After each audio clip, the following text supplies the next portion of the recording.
Hello everyone, I hope सब खैरियत से होंगे।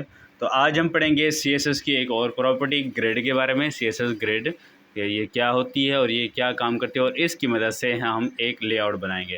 तो ये मैं साथ साथ फाइल्स भी क्रिएट कर रहा हूँ ताकि जो आपको भूला हुआ है या जो हमने पीछे पढ़ा हुआ है वो रिवाइज भी हो जाए। तो सबसे पहले हम इधर बॉयलर प्लेट बना लेते हैं। बॉयलर प्लेट बनाने के लिए हम पहले शिफ्ट ऊपर शिफ्ट दबाकर फिर एक को दबाते हैं तो हमारे पास ये बॉयलर प्लेट तैयार हो जाती है। तो सबसे पहले मैं अपनी फ़ाइल को लिंक कर लेता हूँ जो मैंने इधर बनाई है main.css के नाम से। तो मैं इसको सबसे पहले लिंक कर लेता हूँ main.css। अब मैं इधर लेता हूँ एक कंटेनर, ठीक है। एक मैं डिव लेता हूँ। डिव मैंने पिछले क्लास में आपको डिटेल के साथ बता दिया कि डिव क्या होता है, तो वहाँ जाकर देख सकते हैं आप। तो सबसे पहले मैं इधर बनाऊँगा एक डिव कंटेनर जो कि सबका एक पेरेंट होगा। उस पेरेंट के अंदर बाकी सारी चीज़ें और मैं क्लासेस लूँगा या और चीज़ें मैं बनाऊँगा, ठीक है। तो सबसे पहले मैंने इधर एक कंटेनर बना लिया। अब इस कंटेनर के अंदर ही मैं और क्लासेस ले लेता हूँ। जैसे मैं इधर कोई भी डॉट आइटम के नाम से कोई इधर क्लास ले लेता हूँ, ठीक है। या डॉट आइटम को नहीं बल्कि मैं इधर डॉट बॉक्सेस ले लेता हूँ। अब डॉट बॉक्स मुझे 6-7 क्लासेस चाहिए, तो मैं सबको एक एक बार लिखता तो नहीं रहूँगा। तो इसके लिए मैं क्या करूँगा, तो इधर मैं लगा दूँगा स्टैटिक, इधर मैं लगाऊँगा स्टैटिक लगा के 6 लगा दूँगा। मुझे 6 चाहिए, तो ये हमारे पास 6 आ चुकी हैं। तो अब मैं इनको नाम दे देता हूँ, ठीक है। सबको मैं नाम दे देता हूँ कोई भी।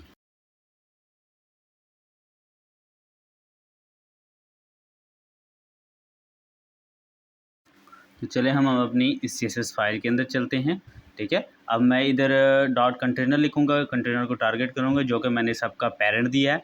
तो मैं इधर सबसे पहले इधर ले लेता हूँ डॉट कंटेनर, ये हमारा सबका पेरेंट है, ठीक है। तो मैंने इधर डॉट कंटेनर ले लिया। अब इसके अंदर अब सबसे पहले मैं इसको बॉर्डर दे देता हूँ। तो ये मैंने लाइव कर दिया, ठीक है, लाइव सर्वर ओपन किया हुआ मैंने। तो मैंने सबसे पहले इसको बॉर्डर दे दिया ताकि हमें आसानी से वाज़ेह हो सके। तो मैंने इसको बॉर्डर दिया। अब मैं इसको बैकग्राउंड कलर भी दे देता हूँ।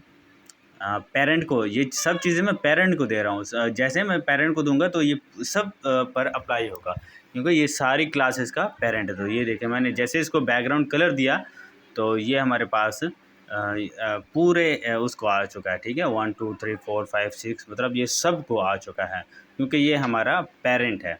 अब मैं इन सब ये जो मैंने क्लासेस दिए हुए हैं बॉक्स 1 बॉक्स 2 बॉक्स 3, अब इन सब को मैं इधर 1 by 1 step by step target करूँगा, ठीक है। तो सबसे पहले मैं इधर बॉक्स 1 लिख लेता हूँ जो मैंने पहली क्लास दी थी, ठीक है। तो मैंने इसको बॉक्स 1 दिया। अब मैं इसका बैकग्राउंड कलर कर देता हूँ। अब ये देखें जैसे मैं इधर बैकग्राउंड कलर लिखूँगा तो वो सिर्फ एक बॉक्स 1 का यानी जो ऊपर 1 लिखा हुआ है सिर्फ उसका कलर चेंज होगा। अगर यही चीज़ मैं पेरेंट में करता तो ये उसका चाइल्ड है बॉक्स 1, जो कंटेनर है वो इसका पेरेंट है, ठीक है। वो देखें मैंने जैसे इसको बैकग्राउंड दिया तो वो हमारे पास कलर आ चुका है। अब मैं इसी को ही कॉपी पेस्ट कर लेता हूँ ताकि हमारा टाइम ज़ाया ना हो।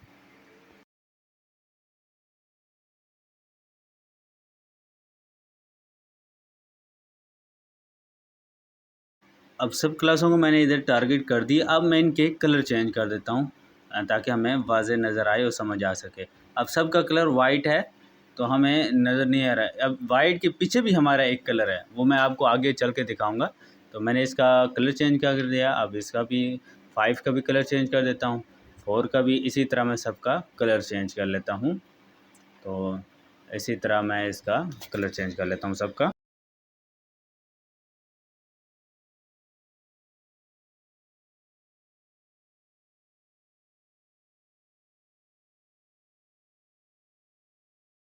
अब हम इधर डिस्प्ले ग्रिड का इस ग्रिड प्रॉपर्टी को इस्तेमाल करेंगे, ठीक है।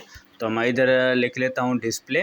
ग्रिड प्रॉपर्टी को लगाने के लिए हम पहले डिस्प्ले का इस्तेमाल करते हैं, ठीक है। तो मैंने इधर डिस्प्ले ग्रिड कर लिया है। अब इधर हमारे पास दो चीज़ें होती हैं, ग्रिड टेम्पलेट कॉलम और ग्रिड टेम्पलेट रोज़, ठीक है। तो मैं इधर सिंपली लिख दूंगा ग्रिड टेम्पलेट कॉलम, ठीक है। पहले हम ग्रिड टेम्पलेट कॉलम को डिस्कस करते हैं, उसके बाद ग्रिड टेम्पलेट रोज़ को डिस्कस करेंगे। तो मैं चाहता हूँ कि ये हमारा जो कॉलम है ये मैं पहले को 150 पिक्सल देता हूँ, अब एक और हमारे पास कॉलम बन जाए। तो मेरे पास मैं कहता हूँ कि 2 कॉलम, ये देखें हमारे पास 2 कॉलम बन चुके हैं, ठीक है। तो अब इसको थोड़ा और चेंज करके देखते हैं हम। अब ये हमारे पास कुछ इस तरह से है, लेकिन अब हम अपनी इसको मैं तीसरा भी कर देता हूँ। अब ये 2 हैं, तो मैं चाहता हूँ कि हमारे पास 3 कॉलम बन जाए। तो मैं इसको एक और दे दूँगा। ये यहाँ देखें हमारे पास 3 कॉलम बन चुके हैं। अब हम यूज़ करते हैं ग्रिड टेम्पलेट रोज़ का। यहाँ हमने पहले ऊपर पढ़ा ग्रिड टेम्पलेट कॉलम्स, अब हम यूज़ करते हैं ग्रिड टेम्पलेट रोज़ का। अब ये रोज़ पर अप्लाई होगा, ठीक है। ये हमने पहले कॉलम्स पर अप्लाई किया था, अब ये हमारे पास रोज़ पर अप्लाई होगा। तो मैंने इधर सिंपली लिख दिया ग्रिड टेम्पलेट रोज़। अब जैसे ही मैं इसको देता हूँ 200 पिक्सल, तो ये देखें ये हमारे पास इसकी हाइट बढ़ चुकी है। तो ये अब कॉलम में वर्क कर रहा है, ठीक है, सॉरी रोज़ में वर्क कर रहा है, ठीक है। तो अब इसी तरह मैं दूसरे को दे देता हूँ, नीचे वाले को।